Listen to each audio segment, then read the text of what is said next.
Hello, everyone, and welcome back to the Commander's Forge. My name is Andy Bentley, and the Forge is an area for me to talk about Magic, Commander, and anything else while I try and bring this whole mental health thing back into where it's supposed to be.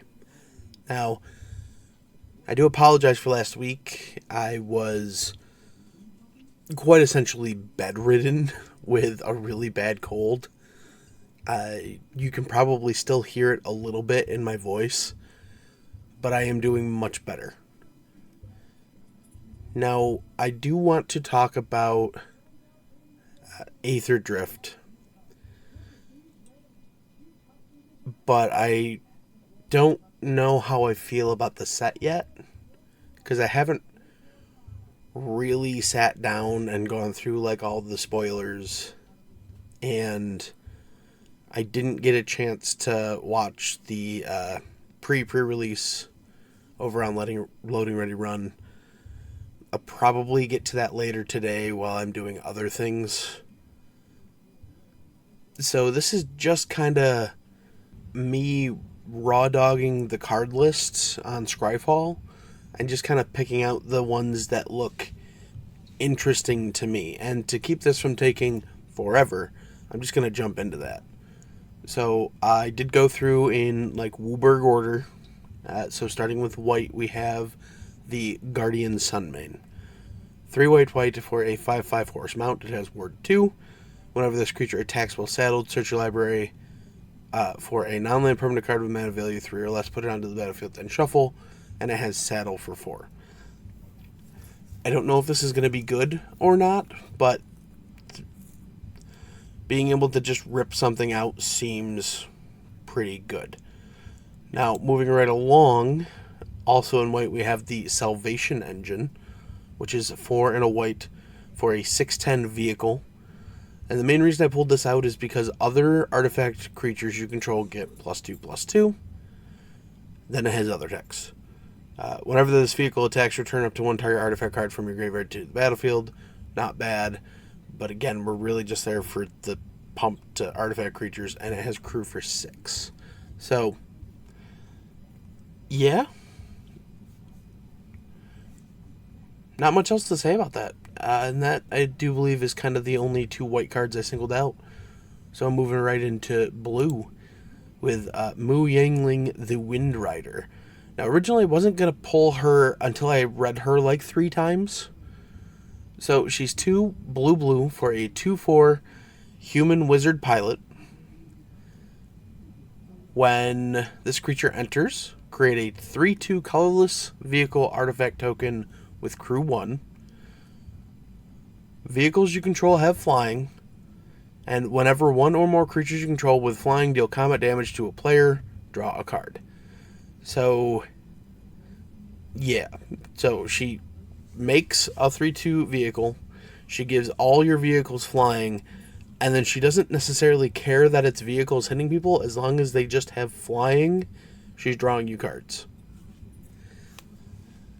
So, like I said, I read this card like 3 times before I finally realized, oh no, that's actually really good. Next up, I only pulled it out because it's a new Merfolk that is probably gonna make it into my Merfolk deck. It's the Mindspring Merfolk. Single blue mana for a 1/1 Merfolk Wizard, but it has Exhaust. For X blue and tap, draw X cards, put a 1/1 counter on each Merfolk creature you control.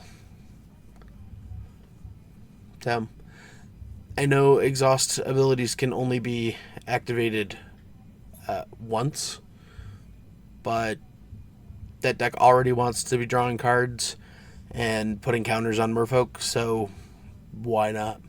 And if I have ways of, flickering it and doing it again and again and again. Yeah, but that's about it for blue. Getting into black. The first one I wanted to pick up was the Engine Rat. It's a single black mana for a 1/1 zombie rat with Death Touch. But it has the ability for 5 and a black, each opponent loses 2 life. The only reason I pulled this out is because I know when I go to the pre-release, I'm going to be playing Two-Headed Giant with my cousin. I just want to open like 6 of these. But, yep, moving on. Next up in black, we have the Curse Cloth Wrappings. 2 black for an artifact.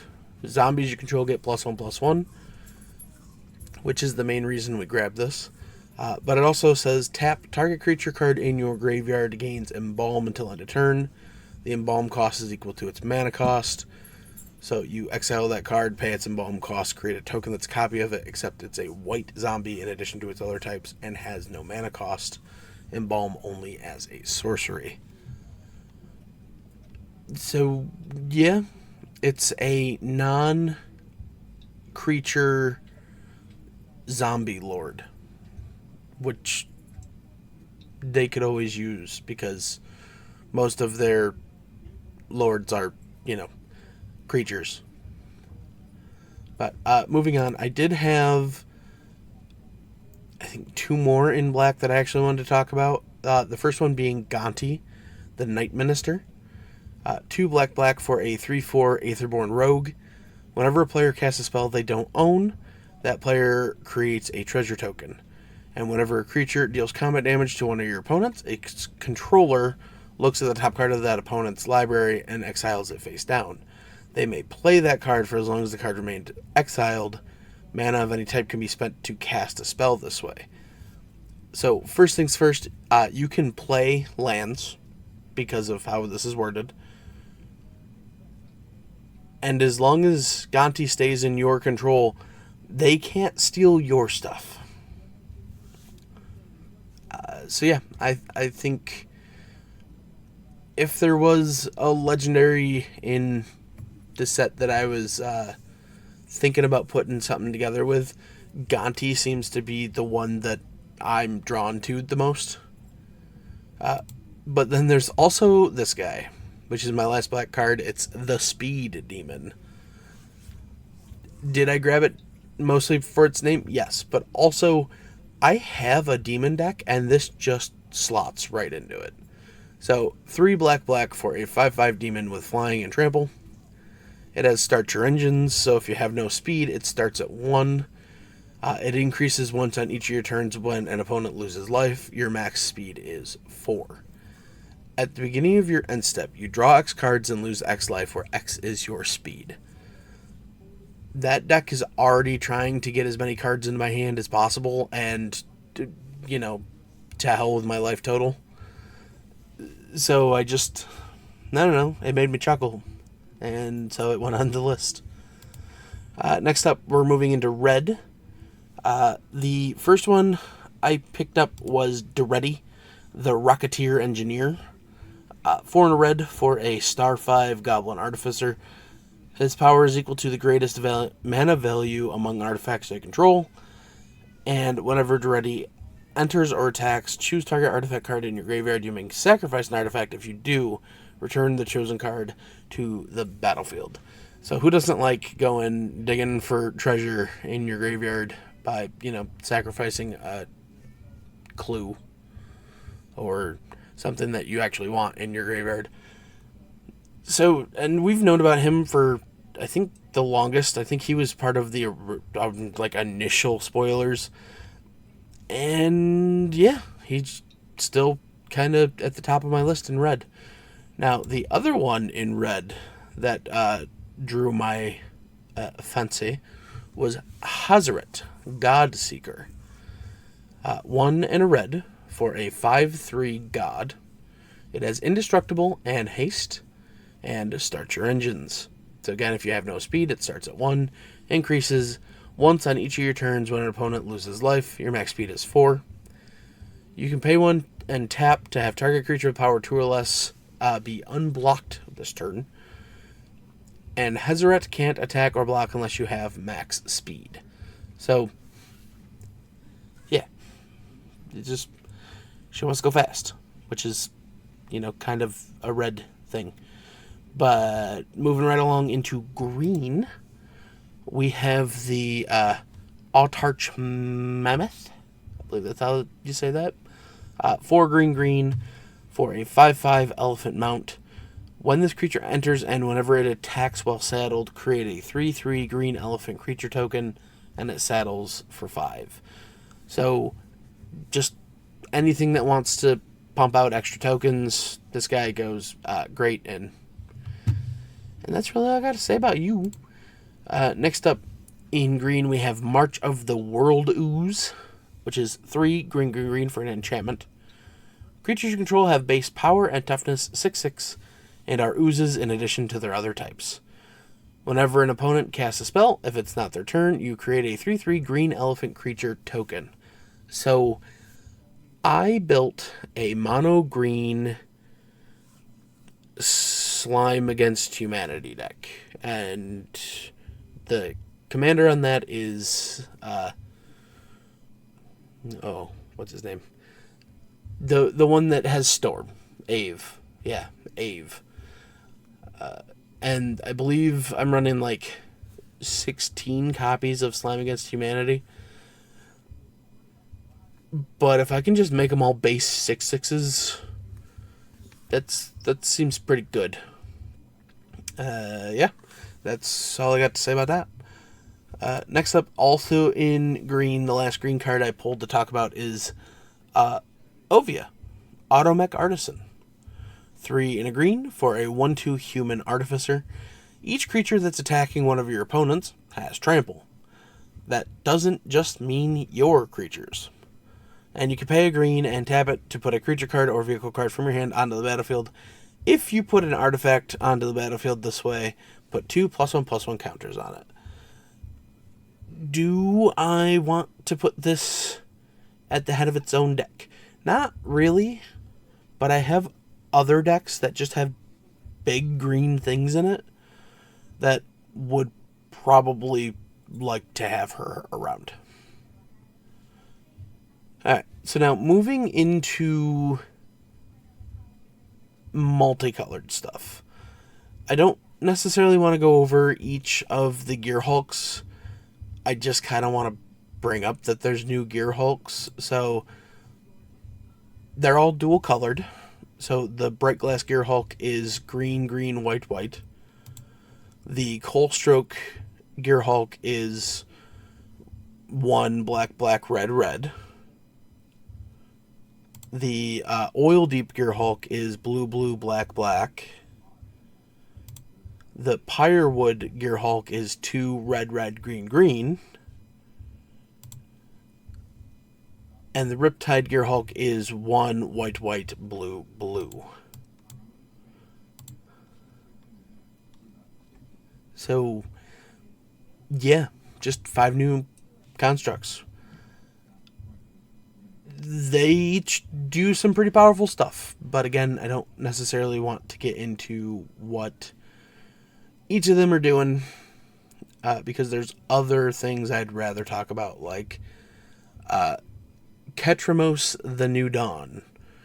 1 white and a black for a 4/4 god with Menace, Lifelink, and Indestructible. He can't attack or block unless there are 7 or more cards in exile, that is, in total. And whenever 1 or more cards are put into exile from graveyards or the battlefield during your turn, you draw a card and lose a life. So, the place I went with this pretty immediately was, Delve. Just some of the black spells that have Delve. Just, yeah. So, I think this is an interesting design with a return to, a god from Amonkhet. It makes me wonder if this god has been around for a while and was in hiding when Bolos was there, or if this is like a new manifestation of the plane after what happened. I have not been keeping up on the lore.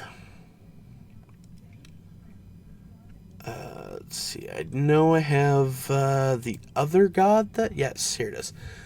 I also pulled out the Sab Sunin Luxa Embodied, which is 3 a green and a blue for a 6/6 god with Reach, Trample, and Indestructible. Can't attack or block unless it has an even number of counters on it, and 0 is even. And at the beginning of your first main phase, put a +1/+1 counter on Sab Sunin. Then, if it had an odd number of counters on it, draw 2 cards. So, this is an interesting callback to Bounty of the Luxa. And how that worked was, on one turn, if it had a counter on it, you got a thing. And if it didn't have a counter on it, you did a thing and then put a counter on it. So, the thing is, there's so many ways you can manipulate counters to just always be able to attack. So, ideally, you play this on turn 5. You're already past your first main phase. So, nothing's going to happen. On your next turn, you're going to put a +1/+1 counter on her. And then you will have an odd number of counters on her. You will draw 2 cards. There is hundreds of ways I can think just off the top of my head to put a counter on a creature. And a lot of them are in green. So I feel like this is one of the ones that I would sit down and actually want to brew and kind of think of ways that I could, make use of drawing 2 cards but then also attacking that turn. And I don't know, it seems like a deck that would be very, all in on the commander, and I don't know if I want to do that right now. Anyway, there's one more legendary creature I wanted to talk about, and that's Samut, the Driving Force. 3 and Naya, so red, green, white, for a 4/5 human warrior cleric. She has first strike, vigilance, and haste, and start your engine. So again, if you have no speed, it starts at 1, increases once on each of your turns when an opponent loses life. Max speed is 4. She says other creatures you control get +X/+0, where X is your speed, and non-creature spells you cast cost X less to cast, where X is your speed. So this doesn't explicitly say anything about vehicles and mounts, but I noticed when going through the list, there is just a metric ton of things that are in both Boros, so red-white, that care about vehicles and mounts, and Selesnya, which is green-white, that cares about mounts and vehicles, and some things that were in Gruul, which is red-green, that cared about mounts and vehicles. So I think this is supposed to be your quote-unquote mounts and vehicles commander in the set. My thing is, she just looks like a cool commander that, cares about playing, big beefy creatures and stuff. So, anyway, I do believe I've got one more non-land card I want to talk about. That is the Radiant Lotus. It is 6 mana for an artifact. You can pay it and sacrifice 1 or more artifacts to choose a color. Target player adds 3 mana of the chosen color for each artifact sacrificed this way. The fact that you have to tap the Lotus to sacrifice things makes it a little clunky at 6 mana, but the potential to just turn every treasure token into 3 mana. Do I know where I would want to use this? Not necessarily, but I think it warranted being mentioned. Now, I do want to talk about some of the lands. First off, we have the lands with Start Your Engines. So there's the Amonkhet Raceway. It's a land as Start Your Engines. It taps for a colorless, but at max speed, you can tap it to give a creature haste until end of turn. And at Uncommon, I think that's probably the best one I saw. But there's also the Avishkar Raceway, which, again, has starter engines, taps for a colorless, but at max speed you can pay 3, discard a card, draw a card. And then there's the Muruganda Raceway, which is, again, a land, has starter engines, taps for a colorless, and at max speed taps for 2 colorless. So I think that one is probably my second favorite of the 3. And then there's also a cycle of lands. I'm calling the Verge lands because they're all something Verge. And I think it's meant to show where sections of the road link, like between the planes. So in this case, this is the Bleachbone Verge. It's a land, it taps for a black. But it can tap for a white, activate only if you control a plains or a swamp. And they're all like that. They tap for a base color, and then they tap for the secondary color if you control all land of the basic land type that it produces. But yeah, I was able to keep this under 25 minutes, and I'm calling that a win. And I will see you next time.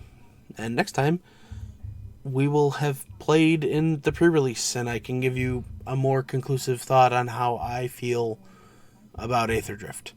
That said, I will see you next time. Bye-bye. Thank you for listening. All of my links can be found in my link tree in the description below.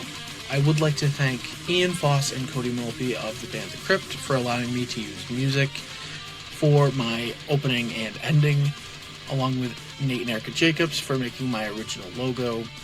And I would also like to thank Christina McNichol for creating my new logo. And I'll see you next time.